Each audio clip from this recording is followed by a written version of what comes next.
ভারতের তামিলনাড়ুর মুখ্যমন্ত্রী বিজয় থালাপতি ও তার দল তামিলাগা ভেট্রি কাজাগাম নেতৃত্বাধীন জোট সরকারের কড়া সমালোচনা করেছেন দ্রাবিড় মুনেত্রা কাজাগম এর জ্যেষ্ঠ নেতা ও তিরুচেন্দুরের বিধায়ক অনিথা রাধাকৃষ্ণায়ন। তিনি দাবি করেছেন এই সরকার 6 মাসও টিকবে না। রোববার দক্ষিণ তামিলনাড়ুতে আয়োজিত ওই অনুষ্ঠানে তিনি দাবি করেন এই সরকার 4 থেকে 6 মাসের বেশি টিকবে না। একই সঙ্গে তিনি টিভিকের জ্যেষ্ঠ নেতা আধব অর্জুনকে সরাসরি রাজনৈতিক চ্যালেঞ্জ জানান।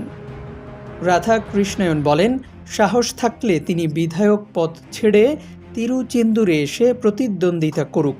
এটা আমাদের এলাকা, এখানে আমরা সবাইকে হারাতে পারি। তিরুচেন্দুর আসনটি দীর্ঘদিন ধরেই রাধাকৃষ্ণায়নের রাজনৈতিক ঘাঁটি হিসেবে পরিচিত। 2001 সাল থেকে একাধিকবার তিনি এই আসনে জয়ী হয়েছেন এবং এলাকায় নিজের শক্ত অবস্থান বজায় রেখেছেন। বক্তৃতায় তিনি ডিএমকে প্রধান এমকে স্ট্যালিনের প্রশংসাও করে তিনি বলেন, স্ট্যালিন নিজের কেন্দ্র কোলাথুরকে উন্নত করেছেন এবং ভবিষ্যতে আবারও মুখ্যমন্ত্রীর দায়িত্বে ফিরতে পারেন।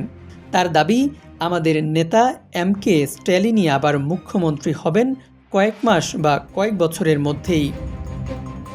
অন্যদিকে মুখ্যমন্ত্রী বিজয় থালাপতি ও টিভিকে বা আধব অর্জুনের পক্ষ থেকে এখন পর্যন্ত এসব মন্তব্যের কোনো আনুষ্ঠানিক প্রতিক্রিয়া পাওয়া যায়নি।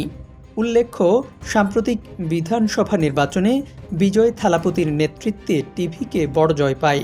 34 আসনের বিধানসভায় দলটি 108টি আসন জয় পায়, যা একক সংখ্যাগরিষ্ঠতার কাছাকাছি। পরে কয়েকটি ছোট দল ও জোট শরিকদের সমর্থনে সরকার গঠন করে দলটি। ইএফটি ফার্স্টের সাথে ট্রেড করুন যে কোনো জায়গা থেকে। ক্যাম্পাসে ক্লাসের ফাঁকে, ঢাকার জ্যামে বসে কিংবা ঘরে বসে ট্রেডিং এখন হাতের মুঠোয়। তাই ট্রেড করুন যখন খুশি, যেখানে খুশি।